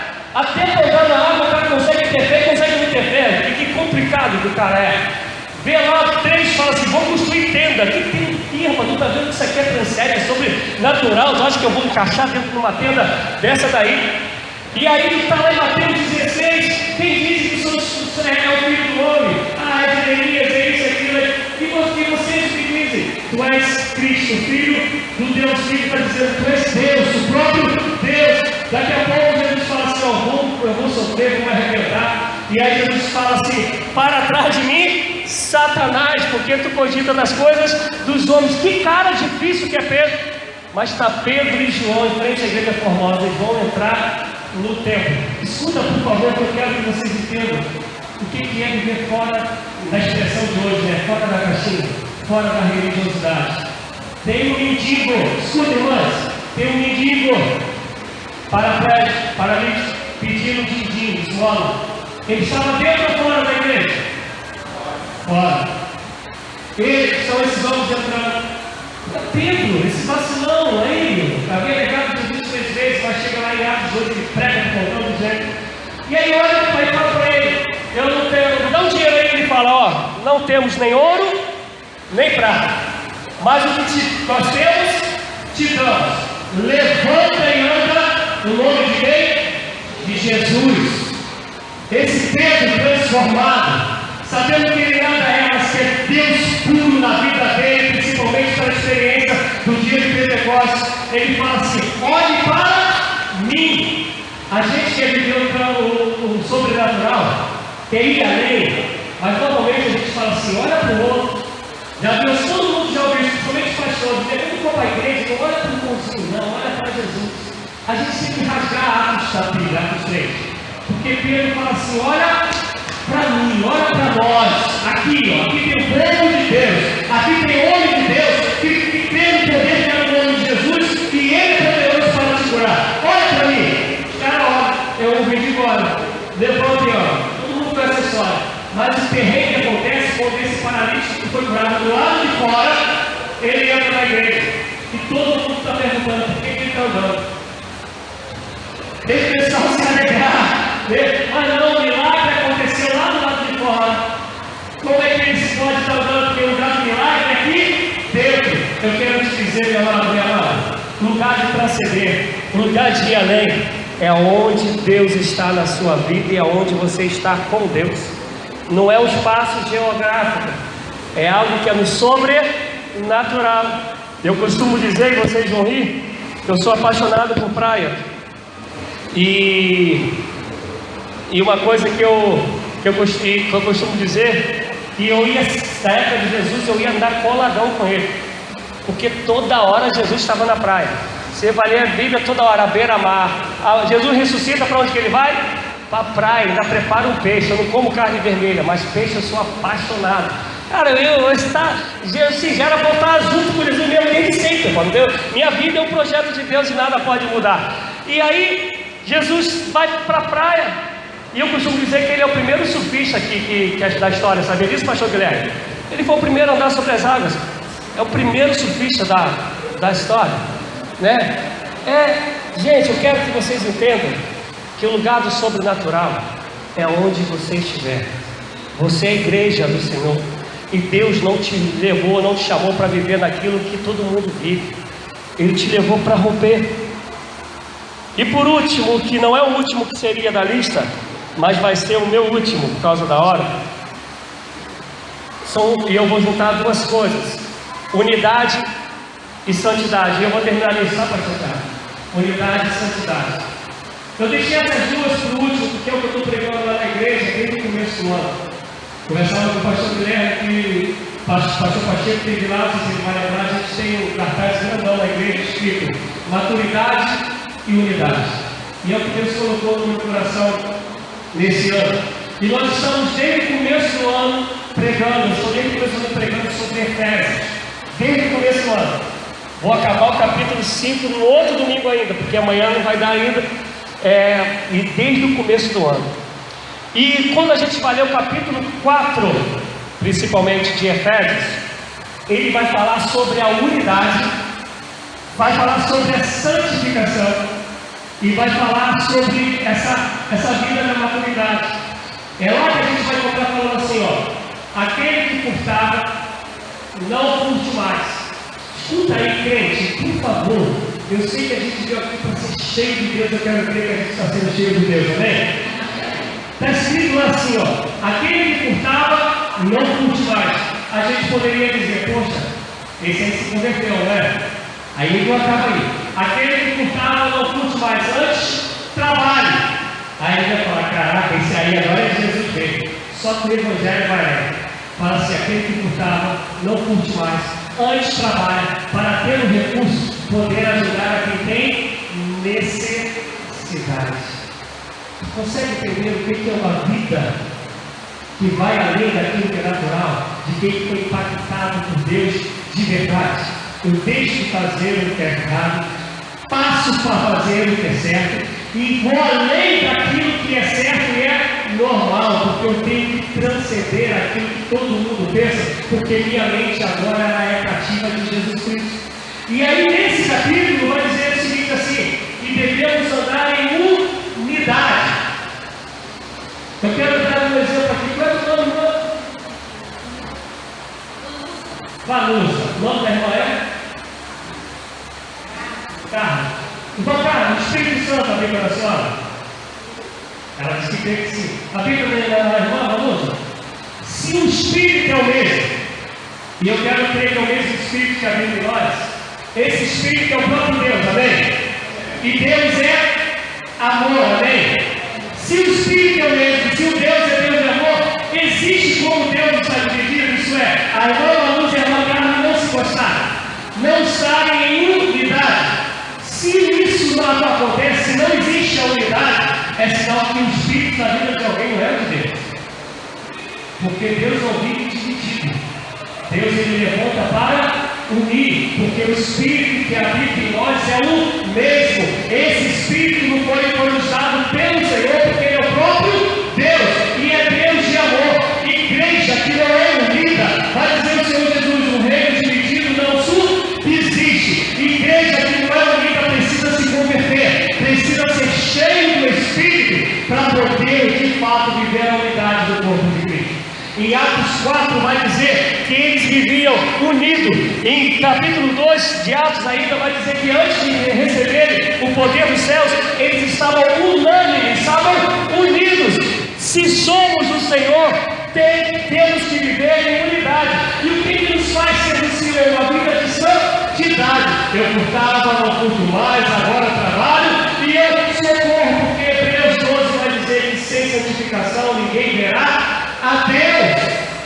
Igreja que não ora, que não tem amor pela palavra, porque se orar sem palavra, vai falar um montão de heresia, vai nascer um montão de doideira, vai pedir para Deus aquilo que Deus não pode dar, porque é contra a palavra dele.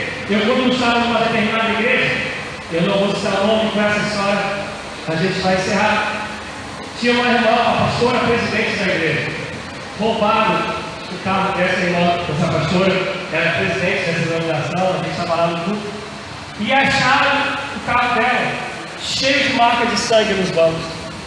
E ela vai lá no púlpito e fala assim: eu louvo a Deus, Deus é fiel, recuperaram o meu carro, e os bandidos todos morreram, meu carro todo marcado de sangue. Meu Deus do céu, você consegue compreender alguém que seja de Deus falando isso? Que a minha Bíblia diz que o desejo de Deus é que ninguém se perca, que Ele não tem nenhum prazer na morte do ímpio, que o nosso chamado é para resgatar, é para trazer para junto, é a ovelha perdida, a gente vai buscar e faz uma festa quando encontra. O povo de Deus hoje está como está, porque a gente não é povo de Deus, a gente é povo da religião. Se nós fôssemos povo de Deus, a nossa força ia ser tão grande que a gente já tinha abalado o inferno e transformado o Rio de Janeiro. O meu desejo, como foi dito aqui, que não é só o Jordão que eu creio que pode ser transformado.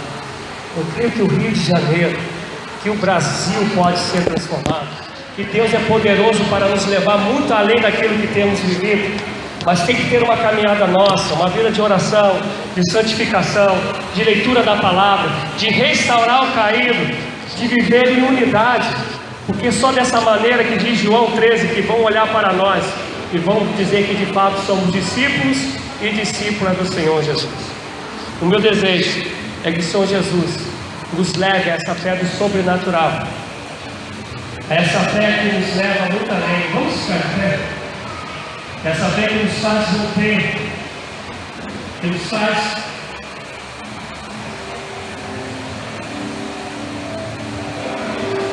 não mais caminharmos por pistas, mas que nos faz